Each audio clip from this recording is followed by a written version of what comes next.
Hey everyone, and welcome back to English Active Listening. I'm Alyssa, and if you've been following our journey through how to speak English fast and understand native speakers, then you know we've covered a lot of ground together. We've explored everything from those sneaky reductions and linking sounds that make English flow, to the rhythm and stress patterns that give it its pulse. Each part has been a stepping stone, building on the last, and today, in part 5, we're taking it up another notch, really delving deeper into some advanced, yet incredibly practical aspects. These aren't just theoretical concepts. These are the nuances that will genuinely help you speak English with greater fluidity, and, perhaps even more importantly, sharpen your ear to truly understand native speakers when they're talking at full speed. You know, it's a story I hear so often from English learners. And maybe it's your story too. There's this constant struggle with feeling like your own speech is either too slow or it just doesn't sound quite natural, not like a native speaker. And then, on the flip side, there's the frustration of trying to keep up with native speakers themselves, who sometimes seem to talk at lightning speed.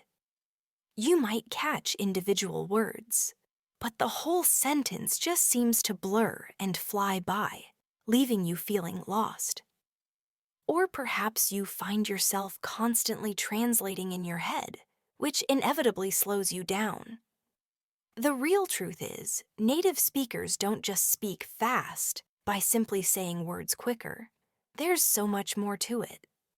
We use a lot of subtle linguistic features, things you might not even consciously notice, like the rise and fall of our voice, those fixed expressions that pop up everywhere, and even how we use seemingly tiny words like prepositions. All of these elements weave together to create that fast and natural sound. And if you're not attuned to these, it can absolutely feel like you're missing half the conversation. So today, my goal is to demystify some of those very elements, giving you actionable strategies to truly close that gap, helping you both speak and understand with newfound confidence. Let's dive right into our first advanced strategy, something that's truly fundamental for both speaking and understanding. Intonation, which I like to call the music of English. Think of intonation as the melody of a sentence, the way our voice rises and falls as we speak. It carries so much meaning, sometimes even more than the words themselves. Just imagine a simple phrase like, "You're coming." If your voice rises at the end, it's clearly a question. But if it falls, it becomes a statement. You're coming. And if you infuse it with a certain sharp rise, it could even be an exclamation of surprise. For native speakers, this musicality is largely subconscious. It's just how we talk. But for those of us learning English, understanding these intonation patterns is an absolute game changer for clarity in your own speech and for comprehension when listening. So, when we ask a straightforward yes or no question in English, our voice almost always rises at the end. This is our signal to the listener that we're expecting a yes or no answer. Picture yourself asking, "Are you ready?" Notice how your voice lifts at the very end on the word ready. Or consider, did she call? Again, that gentle upward lift on call indicates a question. I want you to try saying these now, really exaggerating that upward lift yourself. Try, "Is it raining?"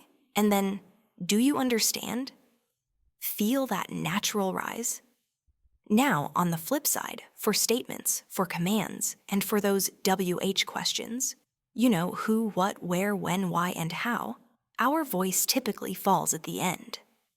This falling intonation signals completion, or in the case of WH questions, it's a clear request for specific information.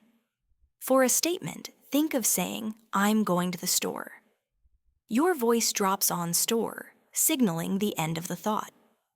For a WH question, it's "Where did you go?" with that clear fall on go. And for a command like "Sit down," your voice definitively falls on down. I encourage you to practice these too, letting your voice clearly drop at the end. The meeting starts at 10, and what time is it? Sometimes we even combine these intonation patterns. This happens often with choice questions. For example, if I ask, "Would you like tea or coffee?" Component placement. My voice will often rise on the first option, tea, and then fall on the second, coffee.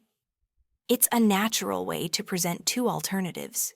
We also use a similar pattern when listing things. When you're rattling off items in a list, you typically use a rising intonation for each item, and then a falling intonation on the very last one. So you'd say, "I need milk, eggs, and bread." Hear that rise, then fall? Try these out with me. Are you traveling by car or by train? And then, "She bought apples, oranges, and bananas." Why is understanding this intonation so incredibly crucial for comprehending fast English? Because native speakers use these patterns automatically, often without even realizing it.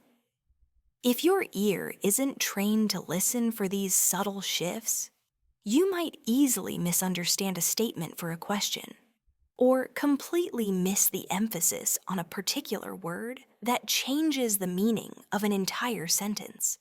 And when you start using correct intonation, your own speech immediately becomes clearer, more engaging, and sounds so much more natural.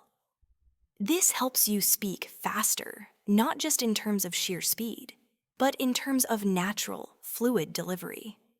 Moving on, let's talk about something that often gets overlooked, but holds truly subtle power in natural English speech.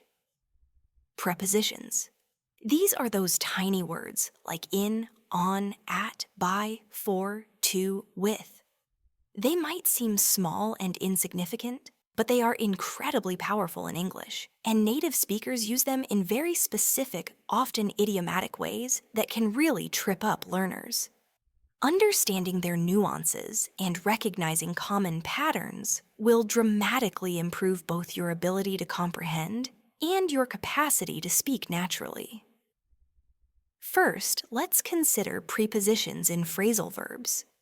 These are combinations of a verb and a preposition, or sometimes an adverb, that together create a completely new meaning. They are absolutely everywhere in native speech. Take look up. If I say I need to look up this word in the dictionary, it means I need to find information. I wouldn't say look in or look for in that specific context. Or think about take off. The plane will take off in 20 minutes means to depart, but please take off your shoes means to remove them. You see how the preposition completely changes the verb's meaning?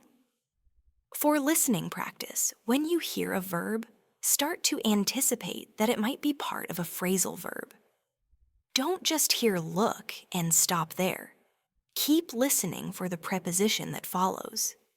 Listen for phrases like, "They're going to set up a new system," meaning to establish it. Or, "He finally gave up smoking," meaning he quit. Beyond phrasal verbs, many common expressions in English use fixed prepositions. These are phrases where the preposition is simply fixed, you can't change it.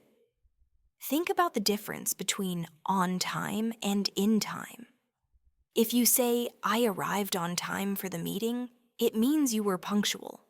But if you say, "I arrived just in time to catch the bus," it implies you barely made it right at the last moment. Another example is at home versus in the house. "I'm at home today" refers to your general location, where you live. But "he's in the house right now" specifies that he's physically inside the building. For your speaking practice, try to memorize these fixed expressions as complete chunks of language rather than trying to analyze each individual word. You always say, "We went by car," never "with car." Or, "She's good at math," not "in math." And you're interested in learning more, never "on learning."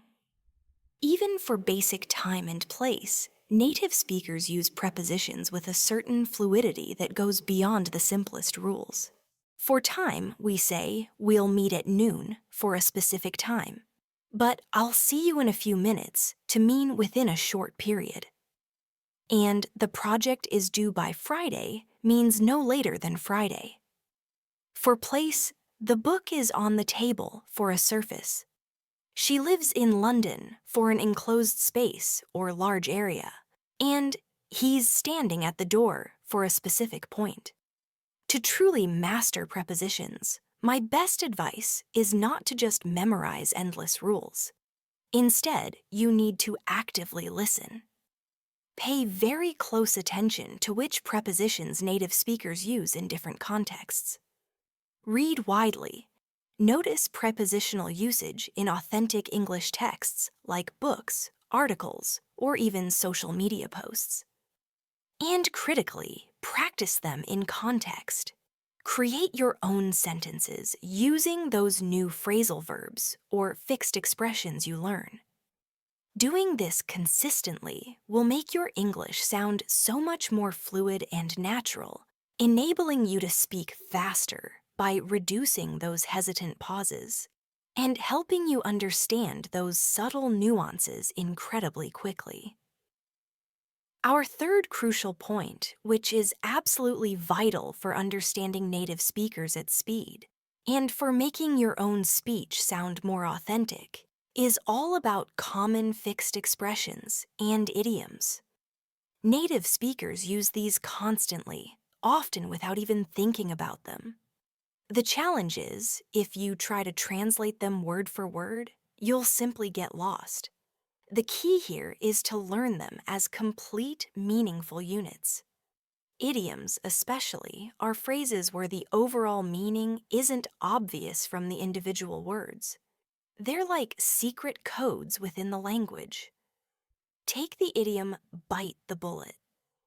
This means to face a difficult or unpleasant situation with courage. You might hear someone say, "I hate going to the dentist, but I'll have to bite the bullet." Or another very common one, "break a leg," which simply means good luck. We often use it before a performance or a big event. "You have an exam tomorrow?" Break a leg. For listening practice, my advice is this. Don't panic if you hear something that makes no literal sense. It's almost certainly an idiom. Try your best to infer the meaning from the surrounding context, and then make a note to look it up later. You might hear someone say, "It's raining cats and dogs," which, of course, just means it's raining very, very heavily. Or, "He's under the weather," which means he's feeling a bit ill. Beyond idioms, we have collocations, which are words that simply frequently go together. They sound right to native speakers. And using the correct collocation makes your English instantly sound more natural. For example, you make a decision, you don't do a decision. You talk about strong tea, not powerful tea. And if you're stuck, you're in heavy traffic, not big traffic. For your speaking practice, whenever you learn a new noun or a verb, try to learn the common collocations that typically go with it. You have a conversation, you pay attention, and unfortunately, you commit a crime. Finally, let's touch on conversational fillers and discourse markers. These are those small words or phrases that native speakers pepper into their speech to manage conversations, to show their thinking, or to help structure what they're saying. They truly help make speech flow naturally and can even give you a tiny moment to process what's being said. "You know" is a classic. often used to connect ideas or to check if the listener understands. It was a really tough day, you know? Or like, which is very common, especially in informal speech, to introduce examples or approximations. It was like 10 feet tall. I mean, is perfect for clarifying or rephrasing something you just said. It was good, I mean, not perfect, but good. And so is often used to introduce a conclusion or transition to a new topic. So, what are your plans for the weekend? For listening practice, don't get hung up on the literal meaning of these.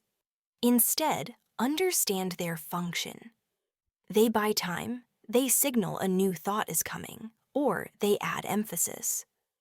For your speaking practice, try to integrate one or two of these naturally into your own speech. Start with you know or I mean if you need a little moment to gather your thoughts. Why are all these so important for understanding and speaking fast English? Because learning these expressions as complete chunks prevents you from falling into the trap of translating word by word.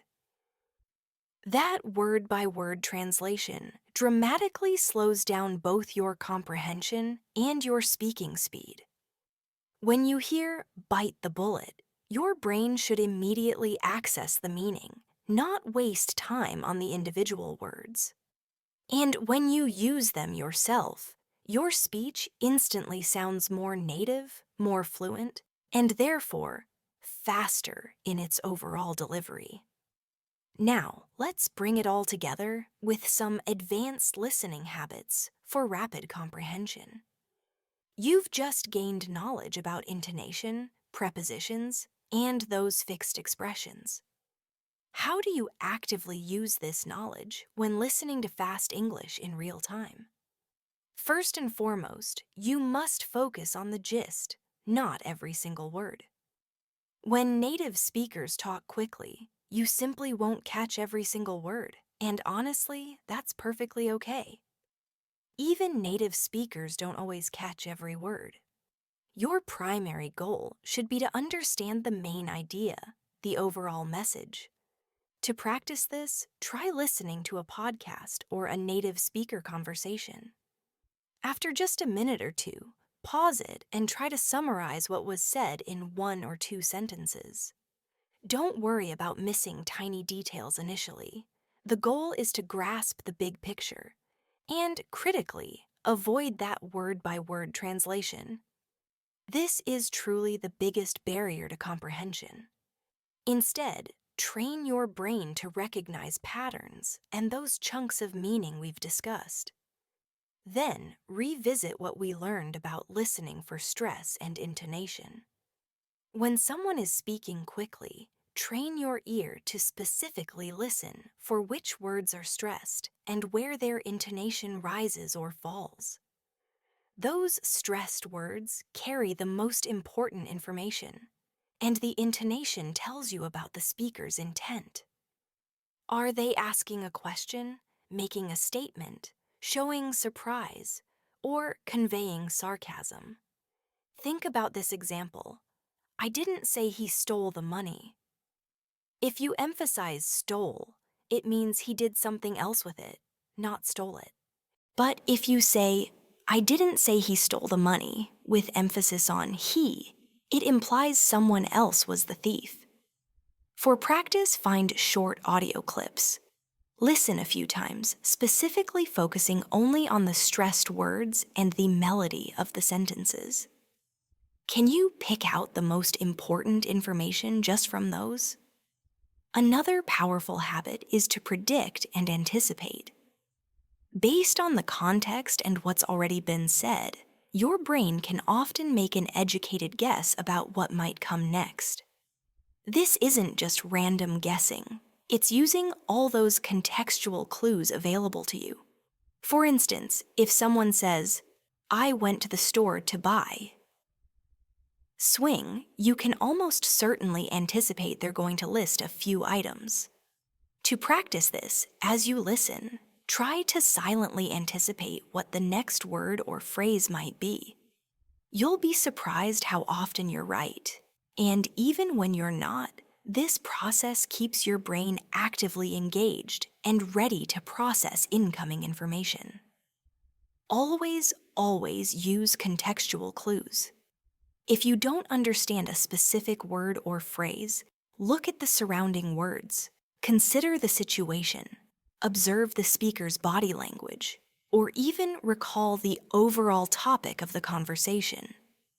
Context is truly your best friend for inferring meaning. If you hear someone say, "The company had to lay off several employees," and you're unsure what layoff means, the context of company and employees immediately suggests it's a negative action related to their jobs. And finally, don't be afraid to ask for clarification, politely, of course. In real-life conversations, it's perfectly natural and even helpful to ask for clarification. Never feel embarrassed. Simple phrases like, "Could you please repeat that?" or "Could you say that a bit slower?" are perfectly acceptable. Or you might ask, "What do you mean by phrase?" Or to confirm your understanding, "Are you saying?" This is an active listening strategy that not only helps you understand in the moment, but also helps you learn in real time. By consistently adopting these advanced listening habits, you're training your brain to process English more efficiently, not just faster. You're moving beyond simple word recognition to truly comprehending the deeper meaning, which, after all, is the ultimate goal when understanding native speakers. Wow, we've truly covered a lot of ground in part 5 of our series. Let's just quickly recap the absolute key takeaways, those golden nuggets of information that will help you speak English faster and understand native speakers with far greater ease. First, remember to master intonation. Pay close attention to the rise and fall of your voice for questions, statements, and lists. This adds incredible naturalness to your speech and is essential for understanding the speaker's true intent. Second, focus on understanding prepositions in context. Recognize the vital, often subtle role of prepositions in phrasal verbs and fixed expressions. Always learn these as complete chunks, not isolated words, for much smoother comprehension and more natural output. Third, make it a point to learn common fixed expressions and idioms. Resist the urge to translate word for word. Memorize these common phrases as complete units so you can instantly grasp their meaning and sound far more authentic yourself. And finally, actively practice those advanced listening habits.